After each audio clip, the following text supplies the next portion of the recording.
पंजाब के शहर उकाड़ा के जमींदार घराने से ताल्लुक रखने वाले मियां मंजूर अहमद वट्टू कई दहाइयों तक पंजाब और कौमी सियासत के मंजरनामे पर छाए रहे। किसी बड़े सियासी पस मंजर और सहारे के बगैर उन्होंने खिदमत और शराफत की बुनियाद पर अपना मुकाम पैदा किया।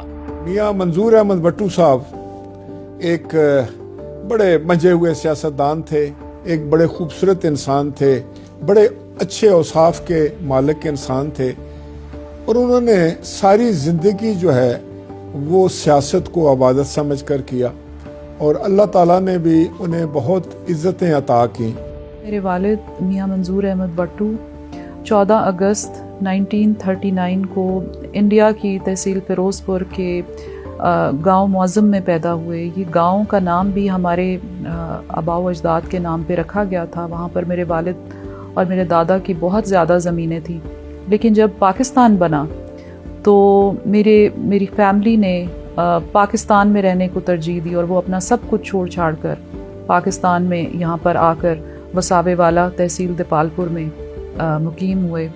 मियां मंजूर वट्टू मरहूम की पार्लिमानी सियासत की दास्तान मेहनत और अवामी खिदमत के बलबूते पर सियासी उरूज और नेक नामी की रोशन मिसाल है। उन्होंने अयूब खान दौर में बुनियादी जमहूरियतों के निजाम से सियासी जिंदगी का आगाज किया, फिर चेयरमैन जिला कौंसिल मुंतखब हुए, पंजाब असम्बली की स्पीकरशिप और मुल्क के सबसे बड़े सूबे के वजीर आला के तौर पर उन्होंने सियासी रवादारी और पाकिस्तान की तरक्की को अपने पेश नजर रखा।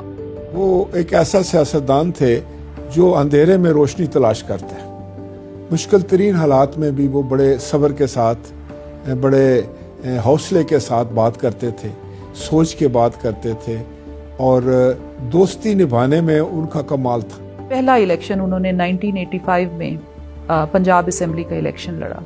इसी तरह वो फिर 3 दफ़ा स्पीकर पंजाब असम्बली मुंतखब हुए और फिर 3 दफ़ा मुल्क के सबसे बड़े सूबे पंजाब के वजीर आला मुंतखब हुए।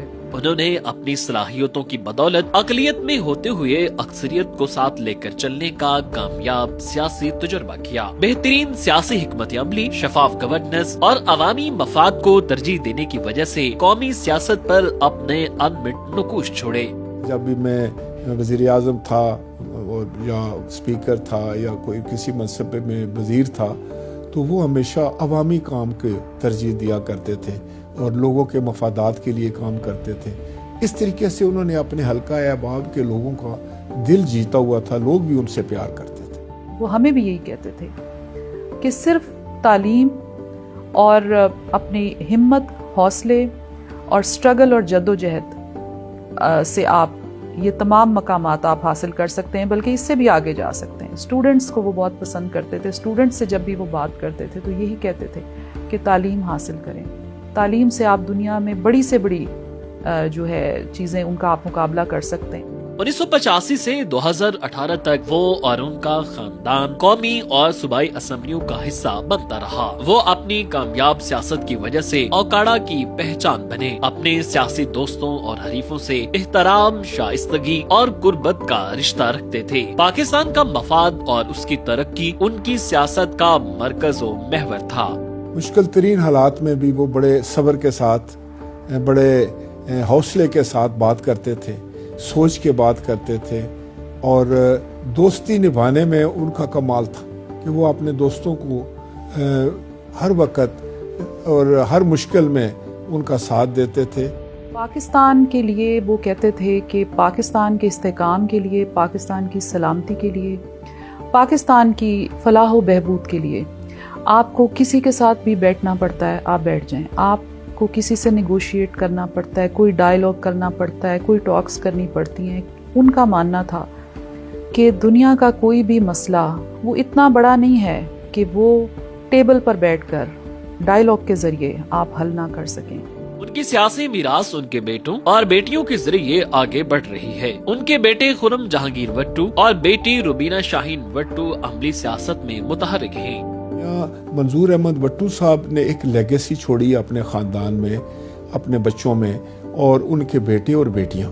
मैंने देखा है कि वो भी अपने वालिद गिरामी के नक्शे कदम पर चलते हैं और उस पे उनको बड़ा फ़ख्र है کہ ان کے والد نے اس طرح زندگی گزاری, ان کے والد کی یہ جدوجہد تھی, ان کے والد کی یہ اچیومنٹس تھی.